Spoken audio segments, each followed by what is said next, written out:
Hoje a gente está no terceiro episódio do nosso ciclo de oficinas, dessa temporada aí. E hoje eu trouxe para vocês aí um conteúdo um pouco mais prático. Para quem tiver no computador aí vai conseguir reproduzir os códigos e treinar junto. Mas também quem não puder vai ver o conteúdo e vai entender do mesmo jeito. Vou fazer uma introdução inicial para todo mundo ficar no mesmo barco. Então eu vou apresentar minha tela.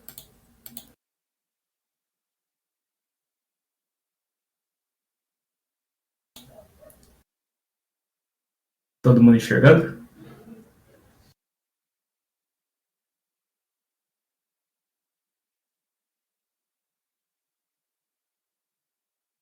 Beleza, então. A área de ciência de dados é uma das profissões que vem crescendo bastante e ganhando bastante notoriedade em diversas empresas. E, em linhas gerais, o profissional ele tem a missão de organizar, de extrair e principalmente analisar os dados que vêm de diferentes formas até as empresas. Né? Então, as empresas costumam ter bancos de dados enormes e diversas formas de coletar dados. Então, das principais habilidades desse profissional são habilidades da ciência da computação. Então, por exemplo, saber programar, utilizar os recursos computacionais como linguagem de programação, mas também na área de estatística e matemática também é bastante utilizado. Então, não tem como fazer ciência de dados sem pelo menos o básico de estatística. Outra habilidade importante é a expertise, né, o domínio do negócio que ele está fazendo. Então, por exemplo, vamos supor que um laboratório vai fazer uma análise de dados de um experimento que eles tiveram realizado.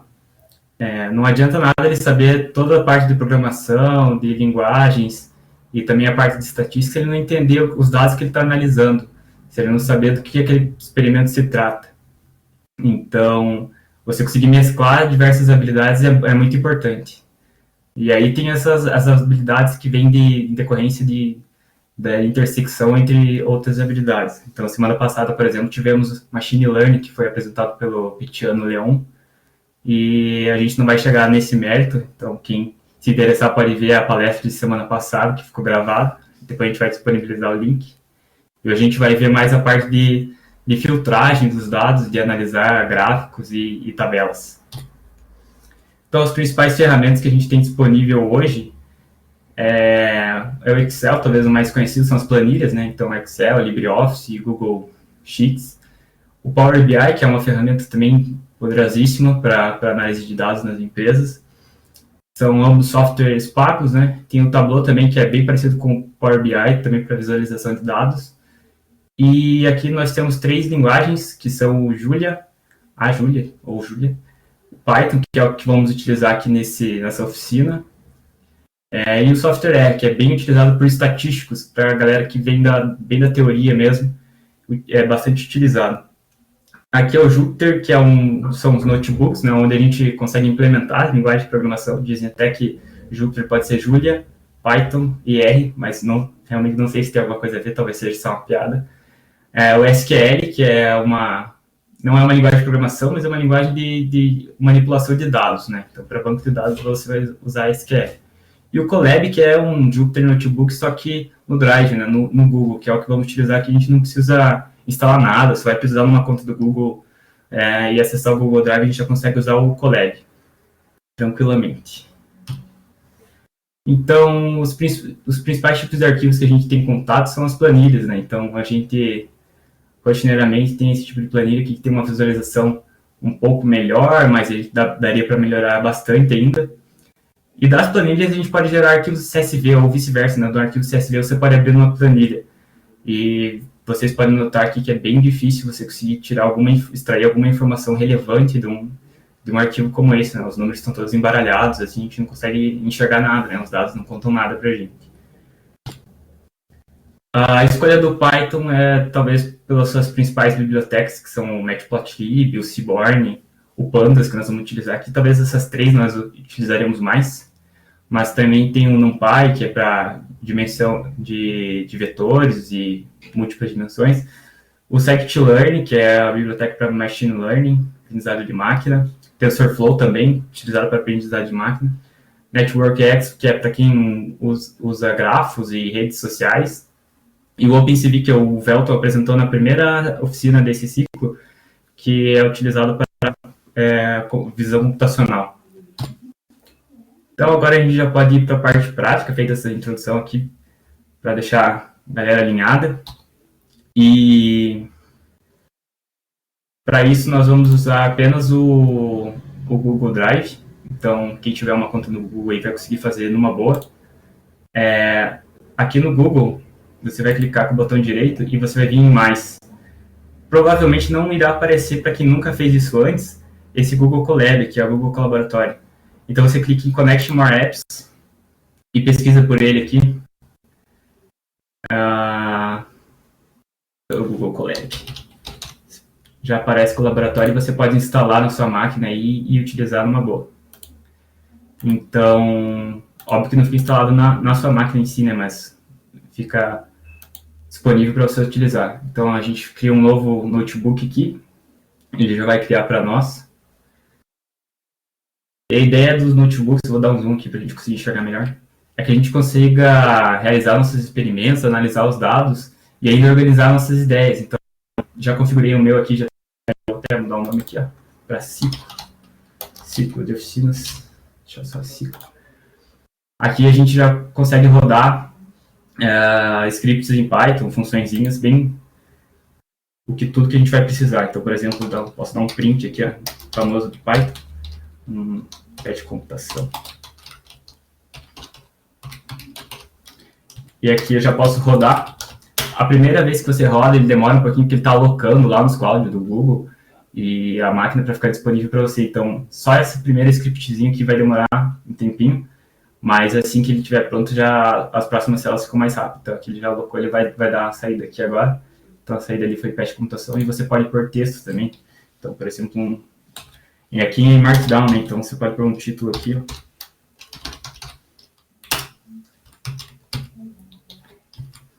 e fica aqui. Pode colocar negrito, pode fazer tópicos, fazer as anotações que você quiser. Então, eu vou começar importando as bibliotecas. Eu talvez acho que eu vou colocar até no chat ali, porque acho que fica melhor, para vocês não terem que ficar editando igual louco. Então, as principais que nós vamos usar o Pandas, como eu disse ali, o NumPy. Talvez o NumPy nem seja tão necessário para o que a gente vai fazer aqui, mas o Matplotlib e o Seaborn a gente vai usar bastante, que são para plotar gráficos. Então, no Google aqui eu consigo executar a célula clicando nesse play e excluir nessa lixeirinha aqui, mas você consegue também executar dando Ctrl Enter ou Alt Enter, porque o Alt já cria uma célula embaixo para você já continuar com seus experimentos. Eu escolhi uma base de dados bastante simples para a gente, como eu disse lá, não ter expertise do negócio, não adianta analisar os dados. Então, eu peguei uma base de dados relativamente mais simples. Eu vou colocar no chat o link. Ela já está só importar ela ali e a gente já consegue utilizar os dados. Então, começando aqui com o Pandas, eu consigo criar um data frame, que é tipo uma estrutura de dados do Pandas, usando a ilhas dele que eu dei aqui, que é PD. Então, PD, toda vez que eu usar PD, já está se referindo ao Pandas. Então, aqui já tem disponível para mim todos os métodos dele. Não, ele já começa a plotar para mim tudo que eu posso utilizar do Pandas. Então, a função que nós vamos utilizar é ler o CSV, que é o tipo de arquivo utilizado para nós aqui. Então, aquele link lá que eu mandei para vocês, né, que já vem do GitHub, já que eu já separei os dados. E feito isso, a gente já pode ver mais ou menos como está a cara do nosso conjunto de dados. Ele vai gerar uma tabela para nós aqui, ficou um pouco grande, né? Vou diminuir e depois eu aumento para vocês verem. Ele gerou 10 linhas, né? As 5 primeiras e as 5 últimas. Então, aqui estão alguns dos atributos, né? Então, tem o ID, tem a idade, o gênero, se essa pessoa vive no Brasil ou não. Então, se ela vive é 1 e se não vive é 0, aqui tem um exemplo.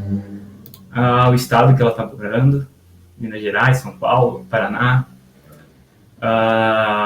Nível de graduação, então seria um estudante, senão eu vou imprimir só 5 aqui para ficar mais fácil da gente visualizar. Então, para imprimir uma quantidade certa, você coloca head ou um sample, eu vou passar 5. Aqui 5 nem precisa, porque o padrão é 5. Né? Então, aqui imprimiu 5, né, do 0 ao 4. Então, tem os níveis de escolaridade da pessoa, a situação do trabalho, se ele é empregado ou não, qual mais que seria relevante para o nosso salário, talvez, o tempo de experiência na área de data science, 1 ano, 2 anos, enfim. Tem mais algumas aqui, ó, se ele é um profissional de ciência de dados ou não, os algoritmos que ele costuma usar, então, regressão linear, regressão logística, árvore de decisão, redes neurais. Então tem bastante coisa aqui, a gente não vai chegar a utilizar tudo, porque tem muito mesmo, tem até as linguagens aqui, ó. E eu filtrei algumas principais, para a gente conseguir fazer umas análises mais bacanas. A gente pode partir disso. Então, o que a gente pode gerar já é uma descrição básica dos dados. Então, a gente usa um DF, que é o nome que eu dei para o meu data frame, né? Geralmente a galera não gosta, coloca um nome um pouco maior, mas pode ser o nome que você quiser. Dá um describe, ele já vai dar as principais informações, né? Um resumo estatístico.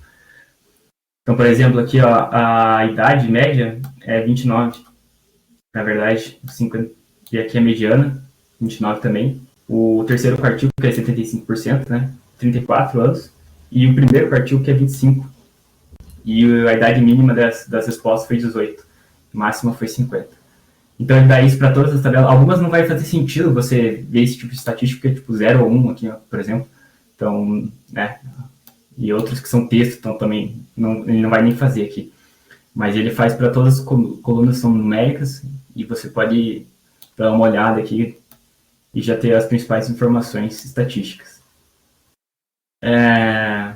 Outra coisa importante é você saber mais ou menos como que está organizado o seu conjunto de dados. Então, por exemplo, saber as colunas é um ponto importante.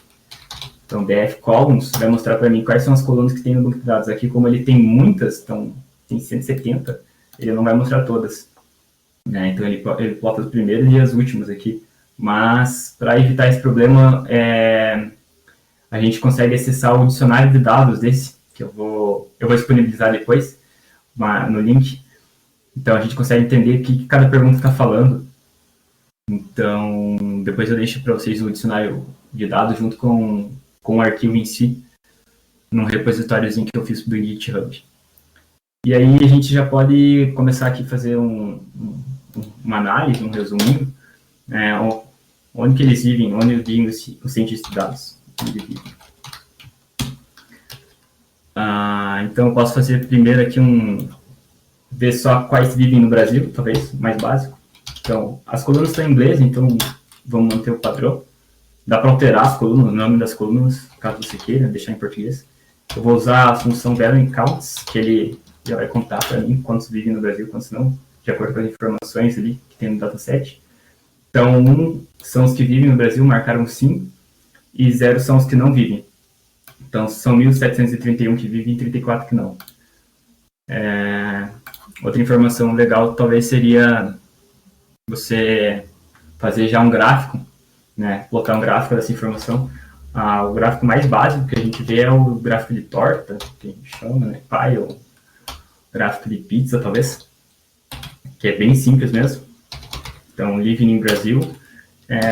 Vou usar o value counts de novo para ele contar os que vivem no Brasil.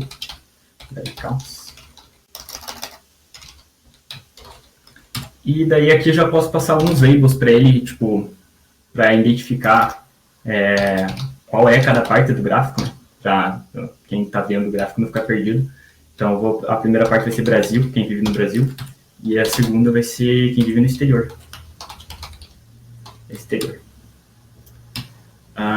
Beleza. Vamos dar um plt.title, que daí eu já coloco o título do gráfico. Mora no Brasil.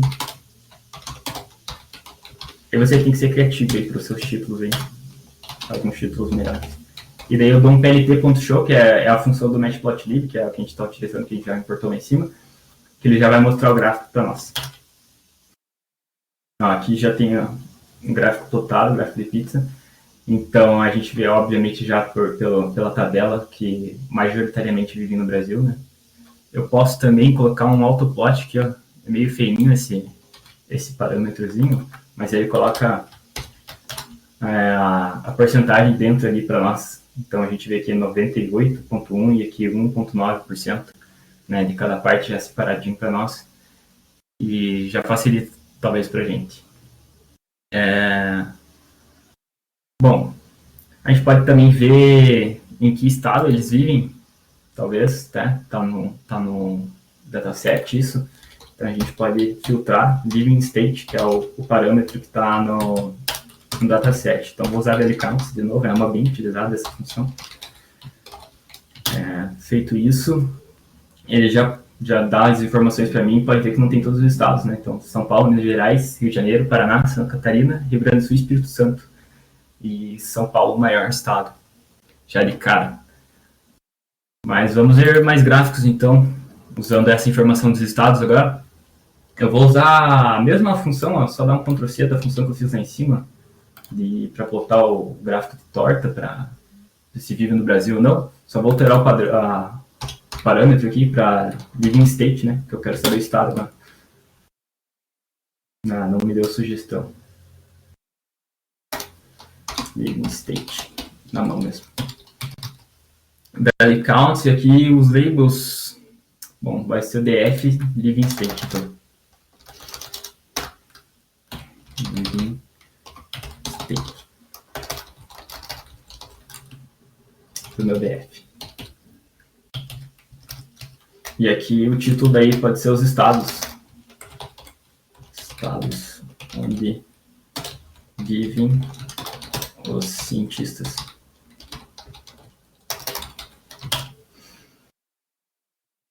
Aqui, ó, já deu o primeiro erro da gente.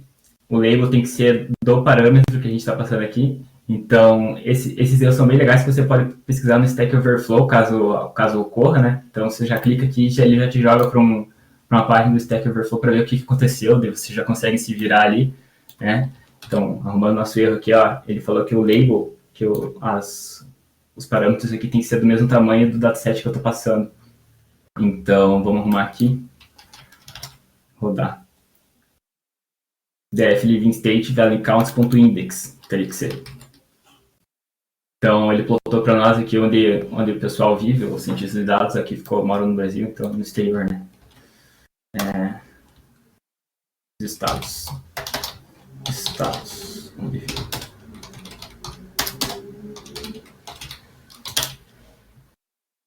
Aí, beleza, trocou o título para nós, e aqui a gente já vê que uma visualização não ficou tão boa, né? Até para duas opções aqui, né, Brasil ou exterior, ficou melhorzinho, mas aqui já começa a ficar bem complicado a gente diferir qual estado tem mais. Óbvio que São Paulo aqui, tipo, deu para ver bem claro que é maior, talvez Minas Gerais o segundo, mas os outros aqui já começam a ficar com um tamanho parecido, semelhante. Se não fosse a porcentagem ali ajudando a gente, ficaria complicado. Então, o gráfico de torta, a gente tem que ter cuidado com ele para quando a gente utiliza, porque às vezes ele pode piorar a visualização da gente e não trazer informação relevante nenhuma. Vou botar o zoom aqui para eu esqueço às vezes. Então, vamos utilizar um gráfico melhor, né? Vamos criar um state, que é uma lista com os estados. Então, states só. df, que é o meu data frame, e os estados, né? Living state. Aqui agora deu sugestão. E eu vou fazer o value counts de novo. Aí eu vou fazer, usando o Matplotlib, um gráfico de barras, bem simplesinho, utilizando esses estados mesmo, e os índices deles, né? Então, o nome do estado que eu vou utilizar. A altura das barras vai ser definida pelos valores que estão nesse data frame. Então, é esse state.values, são os valores. Aqui no final eu dou um plt.show para ele mostrar o gráfico bonitinho.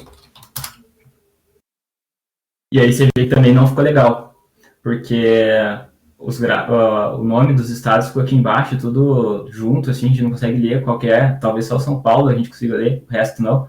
Fica bem feião mesmo. Então, talvez melhorar esse gráfico aqui. Uma sugestão seria utilizar o Seaborn. Dá para melhorar com o Matplotlib mesmo, ele tem umas funções melhores, mas o Seaborn ele faz uns gráficos bem bonitos e bem estilizados.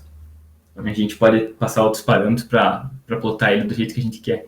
Então, vou utilizar a primeira parte do Matplotlib para fazer a base do gráfico. Então, a gente usa um Matplotlib, um plt.figure, que ele cria a base para o nosso gráfico. Então, passar um tamanho aqui de 8 e 10, acho que tá bom.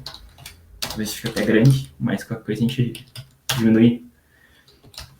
O eixo vai ser um Seaborn, né? A gente vai utilizar o Seaborn. O count plot daí, não é um gráfico de barras, ele não se chama barras, né? Igual lá no Matplotlib era bar, aqui no Seaborn count plot. O Y vai ser o living state, que é o nome lá da coluna do data frame que eu quero. Os meus dados vão vir do DF mesmo, né, do meu data frame normal, e eu vou passar uma orientação, você pode passar um int aqui, de vertical, que é ver, só ver já dá o vertical. E a ordem que eu vou utilizar vou usar aquela ordem que usa que aparece quando eu ploto a tabelinha ali, ó, que vem do maior para o menor, né? Então São Paulo, Minas Gerais e tal. Então vou utilizar DF, ou melhor, colocar só state index, porque eu já criei uma lista com os estados, né? Então ele vai pegar só os index e já vai plotar. Beleza, aqui já plotaria um gráfico bem simples, mas é legal já colocar os títulos e os labels, né, no ladinho do gráfico ali para a gente saber do que se trata. Então, primeiro é o title, que é cientistas de dados, cientistas de dados por estado. E passar o valor do meu Y, né, o nome, são os estados.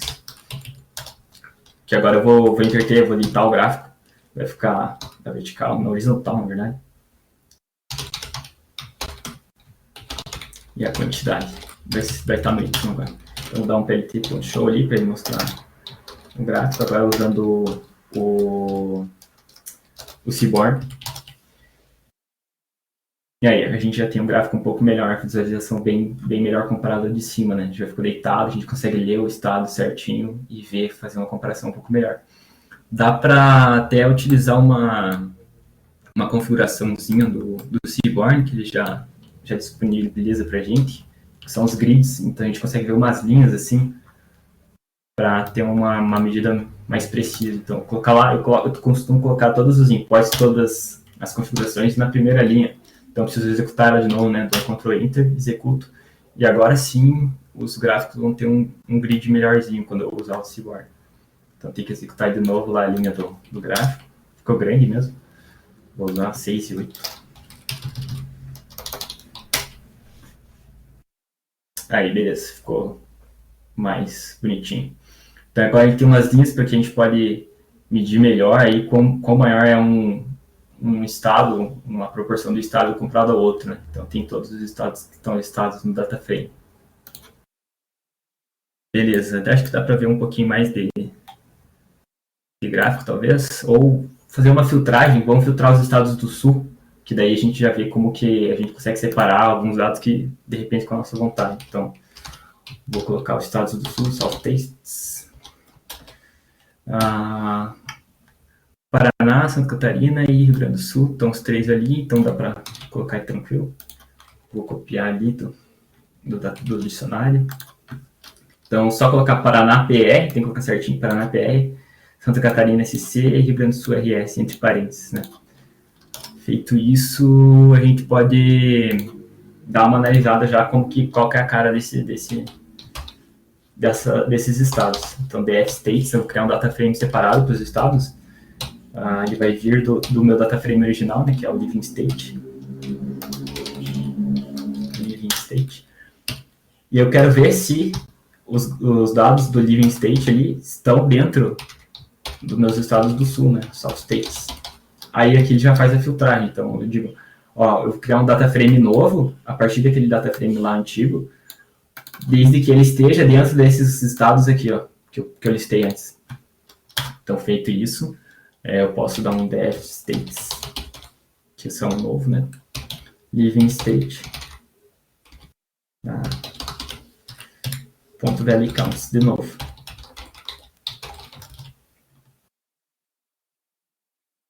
South States.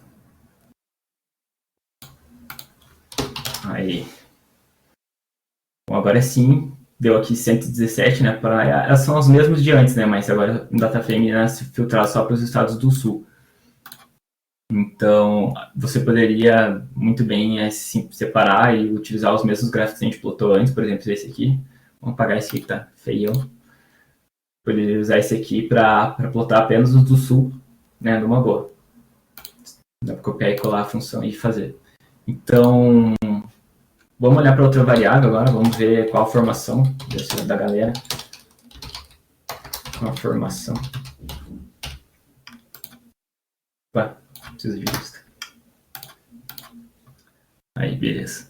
A gente pode utilizar o mesmo código que a gente utilizou antes para a formação, só que agora a gente passa aqui, né, que a gente quer... Tem um errinho ali, não sei se é um erro, mas o degree level no dataframe dos caras tá com 3 vezes aqui. Tem outras coisinhas estranhas lá também, mas como a gente não mudou os nomes das colunas dos dados do cara, a gente mantém assim. Então, passamos aqui o degree level, e a ordem vai ser agora, como eu não criei uma lista separada, preciso de um degree level lá do dataframe mesmo, e fazer um value counts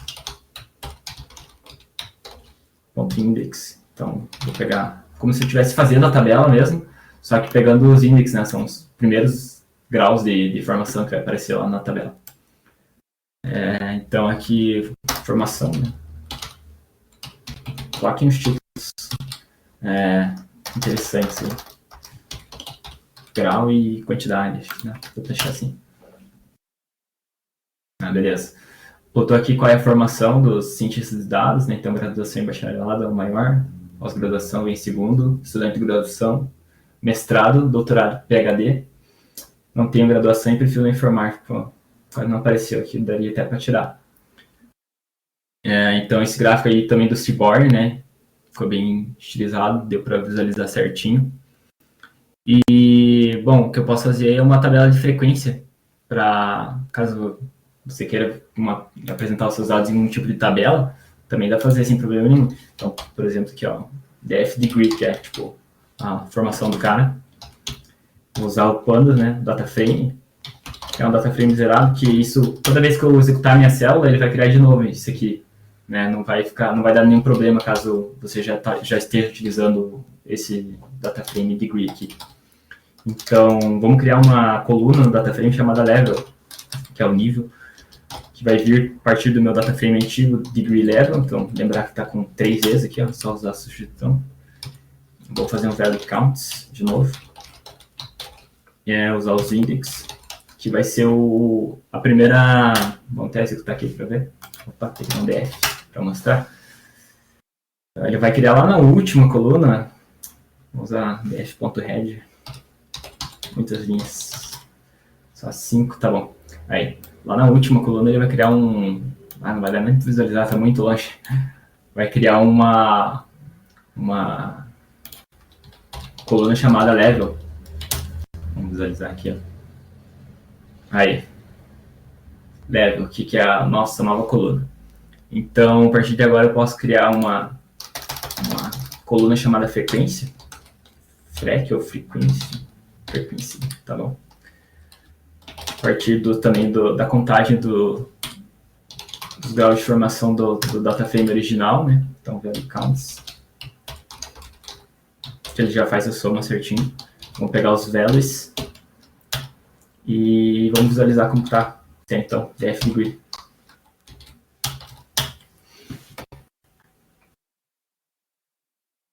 Degree level value counts ponto values. Não, values. Só aqui só values. Vai pela sugestão. Aí, agora sim. Então, tá aqui os níveis. Então, graduação bacharelado tem 578, pós-graduação 527, e aí vai. Prefiro informação só. Bom, a gente pode fazer aí uma outra coluna do lado dessa de frequência relativa, né? A gente já tem o valor em percentagem. Então, por exemplo, vou colocar relative frequência. Relative frec, já dá para entender. Também a partir do data frame antigo. Não, vou usar já a partir desse aqui, que a gente já calcula direto, df degree. Usar a frequência. E aí eu divido pelo total, né? Def degree. Frequency. Ponto soma. Então faço soma. Aí ele vai dar a porcentagem já dividido por 100, daí eu não vou multiplicar para ficar bonitinho, que vocês vão ver aqui, ó. Def degree. Vai ficar em casas decimais, né? Então aqui 32%, 29%, 21%, 11%, e assim vai. Você poderia multiplicar por 100, mas não é necessário. Então, vamos ver, a gente pode cruzar diferentes informações. Então, a gente estava olhando agora só para uma variável de cada vez, a gente olhou primeiro para o estado e agora a gente está olhando para a formação, mas e se a gente quisesse ver isso junto, né? Então, aqui já começa a complicar um pouquinho para quem nunca viu e nada de pandas, mas também dá para ir tranquilo. Então, a gente usa o def state, que é um cd.dataframe.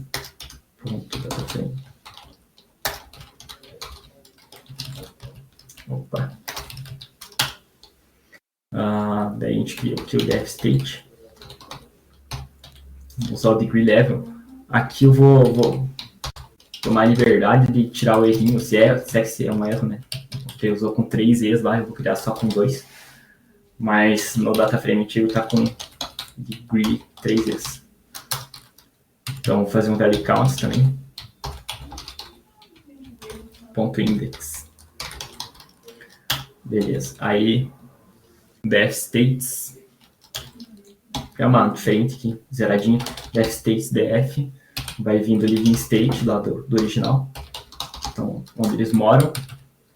Vou fazer a contagem deles. E... Bom, aqui eu vou precisar fazer uma lista, na verdade, né? Então, index.toList. Esse método aqui já facilita, já cria uma lista para mim.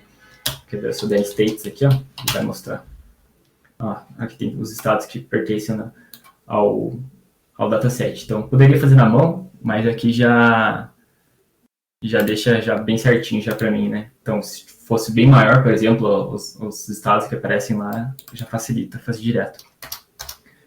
Então, vou fazer um for, então um loop aqui, no intervalo, que vai até o tamanho dessa lista de estados. Então, vou pegar um por um. São Paulo, depois Minas, daí Rio, Paraná, e aí vai. Então, no Python é bem importante que você faça o tab aqui, ó, porque esse for aqui tem que estar dentro do de cima. Então, o loop de baixo tem que estar dentro desse. Aí eu vou usar um L, e também no intervalo em range do tamanho do dataframe daí, que eu preciso. df degree level, aqui são 3 vezes, degree value, ponto value counts. Depois eu vou mostrar outra forma de fazer isso, talvez um pouco mais simples. Mas essa aqui vai suprir a nossa necessidade de juntar as duas informações, né? O estado e a formação. Mas mais para frente eu mostro outra forma que tem que fazer isso. Então, aqui como o comando é grande, é legal colocar ele em várias linhas. Então, tipo, para fazer ele em várias linhas, você coloca uma barrinha dessa, que daí, tipo, vai mostrar, esse aqui é um comando só. Então, você dá uma barra e dá um Enter, você pode fazer onde você quiser aqui. Então preciso aqui dos que estejam na linha I ali, né? Do primeiro for, os estados, states, o elemento L. Então, ele vai, a cada estado que ele percorrer aqui, ele vai contar quantos ele encontrou no dataframe e colocar na lista. Né, pegar da lista e colocar ali no nosso novo dataframe. Então vai ser um degree level também. Aqui eu vou colocar mais uma barrinha para ficar na linha de baixo também. Aqui o comando é grande.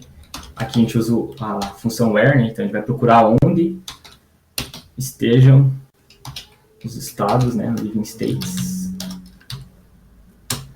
seja states L. Então ele vai ver quais estados está de acordo com esse estado que ele está analisando agora. Então, por exemplo, na hora que ele estiver olhando São Paulo, se ele tiver na lista aqui São Paulo, ele vai somar aqui para nós, né?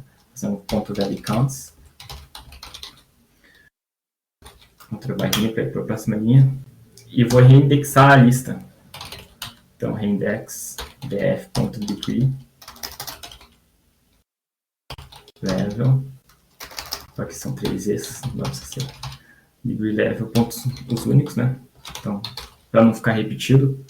E vou preencher todos os valores nulos com 0 também. Aí que vai fazer parte do df state, ponto degree level, que são 2, só que eu fiquei com 2, do elemento i, do primeiro for. Então, o comando é grande mesmo, mas mais pra frente eu vou mostrar um jeito mais simples de fazer isso aqui. Isso aqui é pra assustar mesmo. Em vez de sintaxe aqui, tem que pôr os 2 pontos, não dá pra esquecer. E aqui embaixo coloquei df state. Ué, tá errado. Def state e tal. Ai. Beleza, aqui ele fez um data frame para mim com os níveis de graduação, de estudo que o cara tem, e o estado, né? Então ele já juntou para mim certinho. Então, graduação e bacharelado em São Paulo é 253, pós-graduação em São Paulo 195, graduação em Minas 95 apenas, e aí ele faz separadamente para cada estado. Aí fica mais interessante, porque a gente para de analisar uma variável de cada vez, a gente já consegue analisar mais de uma. Então, para 3 seria a mesma coisa, só que ficaria um pouco mais difícil visualizar numa tabela, né? Um pouco mais complicado, mas em gráficos, assim, você consegue colocar até mais de 2 variáveis. Mas aí você vai ter um trabalho um pouco maior. Então, vamos botar um gráfico disso aqui. Fazer formação de cientista de dados no estado, sei lá, de Santa Catarina ou Paraná. Vamos fazer Paraná. A X vai ser, vou usar o Seaborn de novo. Vou usar o bar plot agora, que antes eu usei o count plot. SNS, então X vai ser o estado do Paraná. Será que eu tenho aqui para copiar? Fácil. Tem aqui. Paraná, PR, certinho. Então X no Paraná, PR. O Y vai ser justamente o grau, né, de formação que tem na minha tabela, degree level, que ele vai buscar bem aqui, ó, nessa coluna, ele vai procurar. E os dados, óbvio, vêm do def state. plt.title, vou colocar um dado. O título vai ser formação dos cientistas.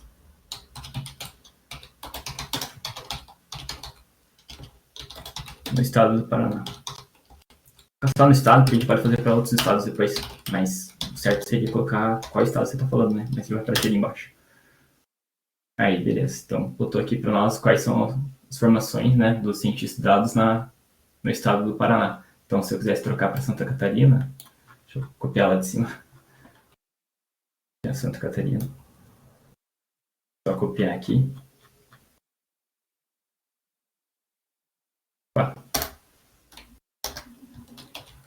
Santa Catarina SC. Vou colocar entre aspas simples. Aí, agora ele fez, já viu que tem um gráfico diferente, né? Fez para cada estado separadamente. Então, aqui a gente pode fazer um data frame separado da formação dos cientistas de dados para os estados do sul, que a gente já criou uma lista antes, né? Para os estados do sul. Então, por exemplo, DF South Degree. Então, formação de cientistas no sul vai vir do def state, que é o que eu estou utilizando ali. Ponto filter, então filtro eles. Então, vou filtrar o degree level. Degree level. E aí os estados do sul tem copiado aqui. Paraná, Santa Catarina e Rio Grande do Sul, dentro de uma lista. Então, se quiser jogar aqui, ó, Paraná, Santa Catarina e Rio Grande do Sul, dentro dessa lista. E aí aqui eu posso visualizar como que está esse data frame. Veja, tem aqui o nível de graduação dele e aqui estão os estados do sul, né? Separado, caso você não queira ver todos. Que pode facilitar algumas visualizações, alguns gráficos, né? Ficar mais tranquilo. Aqui vejo que é interessante que está costumeiramente, né, os os data frames têm um index por números, né? Não pela uma das suas colunas. Então, se eu quisesse reindexar, eu posso fazer também, né? Então, uso set index aqui nisso. Então, só copiar ali de cima ali e eu coloco set index. E aí eu já tenho um index diferente, né? A graduação, a bacharelado, agora passa a ser o meu index. Então, quando eu vou procurar numa tabela, não vou procurar mais por esse número aqui, ó, 1, 2, 3 e tal. Vou procurar pelo nome aqui, que tá pelo valor da tabela. Bom, como eu falei, né? Eu prefiro não informar aqui. Tava zerado lá já nos de cima. Então, a gente pode tirar ele. Vou só jogar aqui rapidinho, porque pra gente não passar do tempo também. Aqui eu já tiro os que não preferem não informar, né? Então, não vai nem aparecer mais. Posso utilizar uma das mesmas funções que eu usei lá de cima, né? O bar plot, por exemplo. Mas aqui eu vou fazer direto com uma diferente aqui, que é só o plot. df self_degree.plot. E o tipo que vai ser o bar.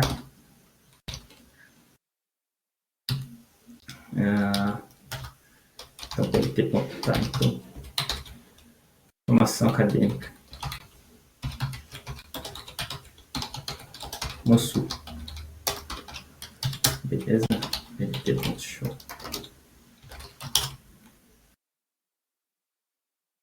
Aqui ele plotou para nós aí qual é a formação acadêmica dos cientistas de dados no sul. Então, separadamente aqui, cada formação, né? Então, ele já colocou certinho, dá para ler, ficou legível as informações para os estados do sul.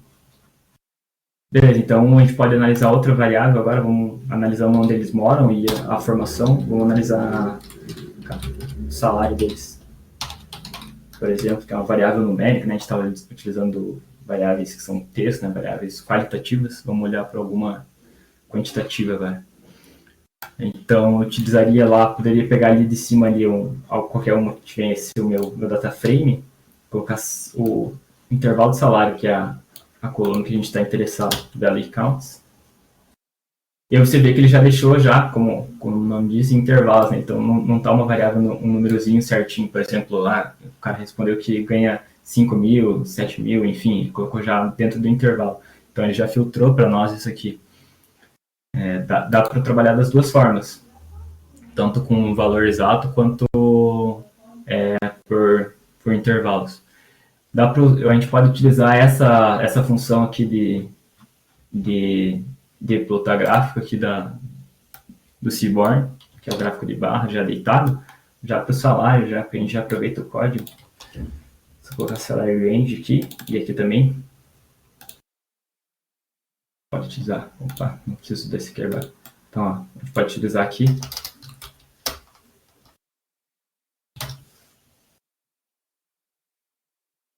Aqui eu passei uma palete, que é uma escala de cores diferente, que ó, caso eu não passe, fica coloridão. Então, às vezes não é muito legal você deixar o gráfico muito colorido, isso diminui um pouco. Vamos ver.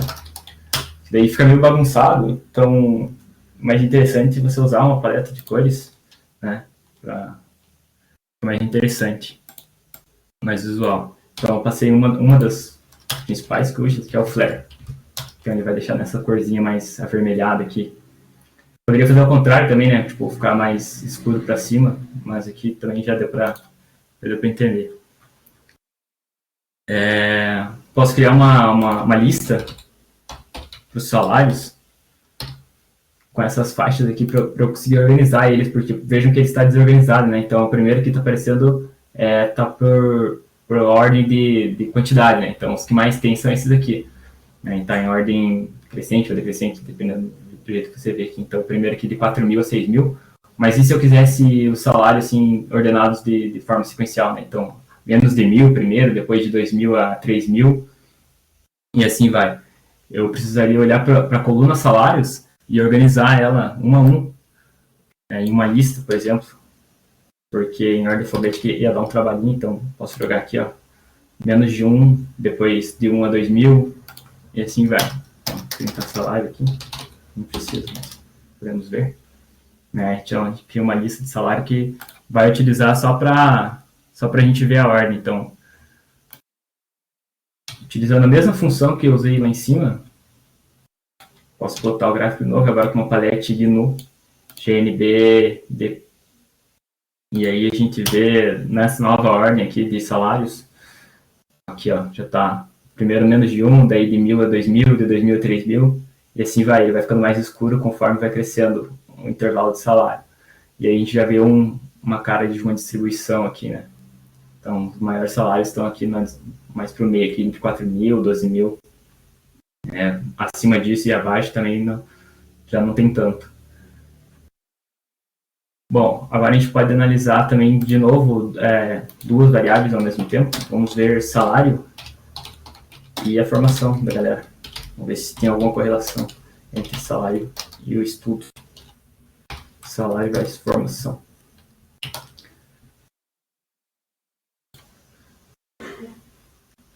Então, eu vou utilizar o DF novo, DF salário.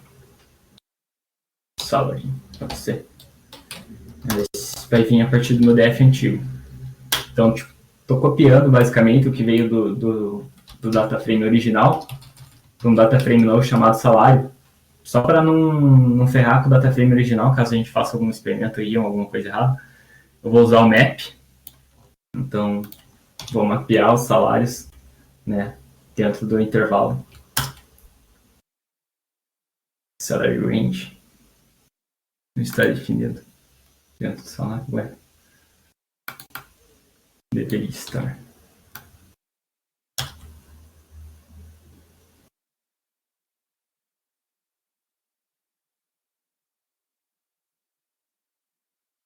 Ué, que estranho.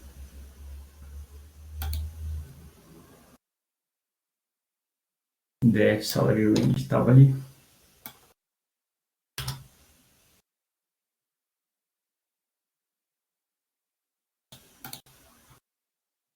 Vamos ver as colunas do meu data frame. df.columns. Talvez o nome esteja errado. Não apareceu aqui. Beleza. Vamos. df salário igual a pp data frame.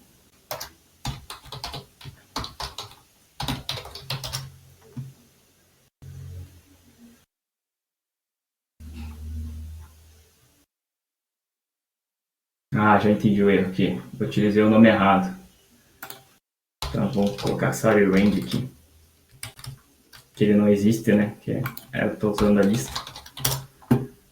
Aí, agora vai funcionar. Cadê? Vai funcionar. Opa. Complicado. Salary range.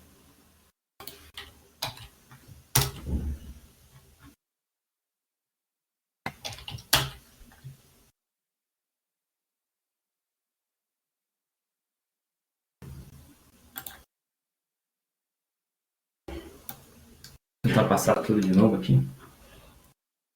Aquela mesma lista. Só que aqui agora. Um intervalo. Aí eu faço assim, ó, um dicionáriozinho. Então a lista que eu tenho vai ser o menos de 1.000, vou colocar só 1.000, já direto. Daí entre 1.000 e 2.000, 1.500. Aí 2.000 até 3.000 vai ser 2.500. E aí sim, acho que eu consigo fazer um saláriozinho. Colocar um data frame. Aí, ok, agora foi. Beleza. Era isso mesmo. Então, tipo, eu preciso criar um intervalo de 1.000 certinho, que é colocar um valor certinho, exato, para mapear os valores. Lá ele vai criar, na última coluna do data frame vai ser o meu intervalo de salário aqui, ó, pode ver. Salário aqui, certinho. Então, se ele ganhava entre 1.500 aqui, então ele está entre 1.000 e 2.000. Que daí a gente já faz uma média ali do intervalo. Bom, podemos fazer um value count, né, dessa faixa de salário.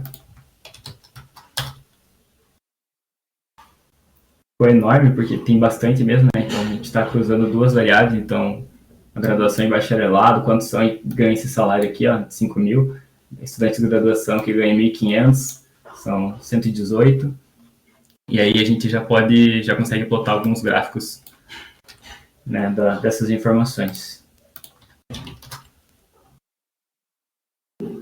Então, utilizar o group by, que é para juntar esses gráficos, essas informações, esses dados, e jogar dentro do meu gráfico. Então eu faço uma média, né, dos N maiores, dos 10 maiores, num gráfico de barras na horizontal, né, o H é para deixar deitado. Então eu coloco aqui os meus labels são a média salarial e a formação, e o título é a média salarial versus formação. Aí ficou esse gráfico mais simples, né, diferente, porque aqui eu não estou utilizando o Seaborn, estou usando o Matplotlib mesmo. Mas vejo que já consegui deixar deitado e legível mesmo com o Matplotlib. Bom, a gente pode ver por curiosidade qual que são as linguagens de programação mais utilizadas aqui. Então, most used programming languages, value counts. Para ver quais são as linguagens mais que a galera está mais usando. Então, Python apareceu em primeiro, daí em sequência SQL, daí R, e aí vai. Podemos usar para também fazer gráfico. Então, usando a mesma função lá de cima, lá quando a gente fez para os estados do Seaborn, só que a gente troca aqui o parâmetro para Most Used Programming Language, são as linguagens mais utilizadas, e a ordem vai ser a partir dele, né? Vai ser essa ordem aqui, os mais usados na frente e os menos usados depois. A frequência da linguagem de programação. Tá aqui. Aqui eu usei outra palette chamada Mako. Também azuladinha. Bom, a gente pode agora cruzar a informação do salário com a linguagem, por exemplo, para ver qual linguagem está pagando melhor, qual que dá mais dinheiro. Então, vou usar, parecido com a função da formação dele e do salário, posso fazer a mesma coisa para a linguagem. Então, só trocar o parâmetro ali para, em vez de agrupar pela formação, agrupo pela linguagem de programação. Então, eu junto com o salário e pego uma média. Aí, então tem aqui quais linguagens de programação estão pagando mais. Então, aqui na frente aqui tem o Stata, daí Java, Scala, R, aí sim Python, SQL, e aqui não tem, o cara colocou que não utiliza as linguagens de programação, né, que estão listadas. Então, a gente pode ver também quais são os sites, aqui, sites mais utilizados.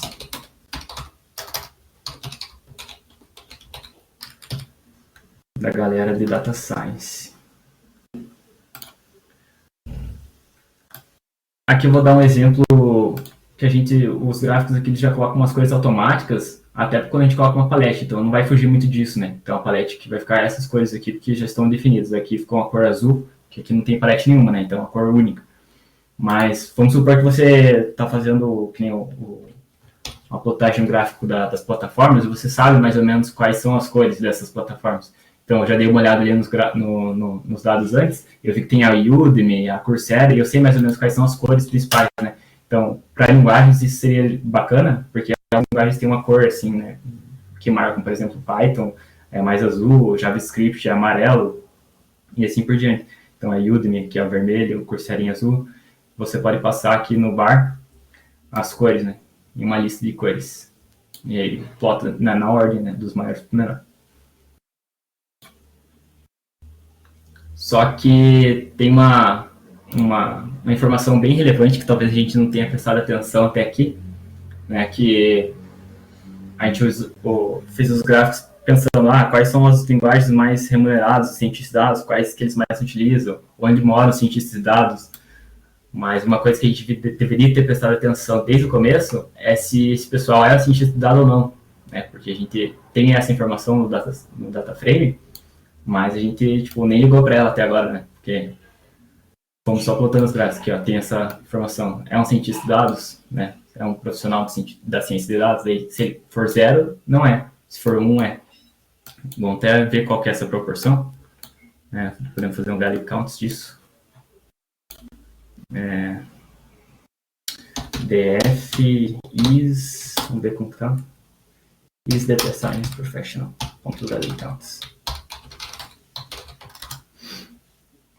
E olha só que surpresa, né? Tá quase meio a meio, acho que tá uns 45%, 48% talvez pro não e um pouco mais pro sim, mas tem uma galera que não é cientista de dados, né? Então isso pode prejudicar a nossa análise, caso a gente esteja olhando só, vamos ver qual que é o salário do cientista de dados, vai prejudicar, né? Se a gente colocar os dois, a gente quer estar interessado só num. Então tem várias formas de a gente filtrar isso, né? Uma delas é colocar só quem respondeu um para essa pergunta, mas a outra é ver uma coluna chamada Anonymized Role, que é tipo, a profissão dele, né? A profissão do cara. Então, é só colocar aqui mesma função de cima, value count, só que para Anonymized Role. Então, ele tem essas funções aqui, né? Desenvolvedor, engenheiro de software, outras, cientista de dados, analista de dados, engenheiro de machine learning. Aqui vamos considerar todas as profissões que estão mais próximas à área de dados, né? Então, analista de inteligência de mercados, analista de negócios, analista de BI e assim vai, né? Cientista de dados. E aí a gente pode fazer um data frame separado para esse pessoal, né? Que daí a gente filtra a nossa análise. Então aqui, ó, usando o mesmo intervalo de salário que tinha antes, que eu já tinha filtrado, a gente faz esse para cada tipo de trabalho, né? Que a gente filtrou, que são os mais próximos da área de dados. Então, já consigo agora plotar alguns gráficos, então vamos só reindexar a lista de salários, né? Salary area, que vai ser a partir agora do salário mesmo, né? Daquela primeira lista lá dos saláriozinhos.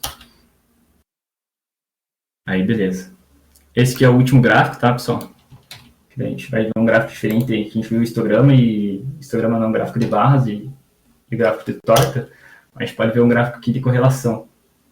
Então, aqui, ó, por exemplo, aqui está as funções, né? O job de quem respondeu, e aqui está a faixa salarial que ele se encontra. Então, dos mais escuros, você vê uma correlação menor e mais clarinhos uma correlação maior. Então, por exemplo, aqui eu tenho uma correlação maior entre a analista de dados com a faixa salarial de 4.000 a 6.000. Tá mais forte. Essas aqui também, então, tem uma forcinha. Mas, a partir desses gráficos que a gente plotou aqui, né, dessas de gráfico de barras, esse aqui, mapa de calor, que a gente chama, né, heatmap, e do gráfico de torta, já é possível fazer bastante coisa e tem bastante dados para analisar mesmo. Então, fica aí para quem quiser utilizar aí as ferramentas aí do Python. Basicamente, você vai ter que utilizar as mesmas funções que a gente plotou aqui, só trocar os parâmetros, né? Tipo, pegar uma função aqui que a gente gerou o gráfico de barras. Agora, eu não estou interessado no estado onde ele mora. Eu quero saber quais linguagens ele mais usa. Quero saber a faixa salarial, como a gente mostrou ali. Então, você pode escolher outros atributos que estejam dentro do nosso conjunto de dados. Bom, podemos finalizar aqui a parte de prática e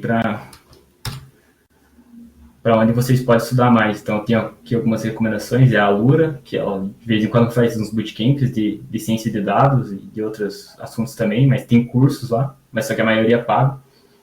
Tem o canal Programação Dinâmica no YouTube, que são 2 programadores, um casal de programadores, que um deles é cientista de dados, e tem conteúdo gratuito, tem uma playlist lá inteirinha só de visualização em Python. Tem os sites, são o Kaggle, que é um site para competição, e o Data Hackers, que é de onde veio essa pesquisa aqui que eu estou utilizando, esses dados. Eles fizeram uma enquete, uma pesquisa mesmo, né, com o pessoal que visita a comunidade, e disponibilizaram para a gente.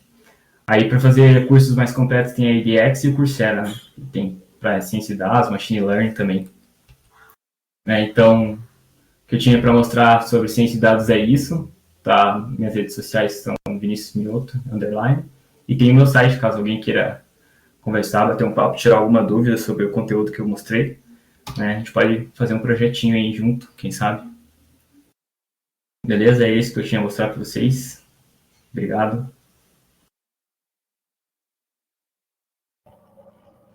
Obrigado, Vinícius, pela participação. Eu só deixar aqui, a gente ainda pode ficar aberto um tempo para dúvidas, então se alguém tiver alguma questão, quiser comentar. Só lembrando ali, eu mandei o link do formulário de presença. Quem quiser as horas formativas tem que responder o formulário. E agradecer também a presença de todo mundo que está aqui prestigiando o evento. E também já convidar para a semana que vem.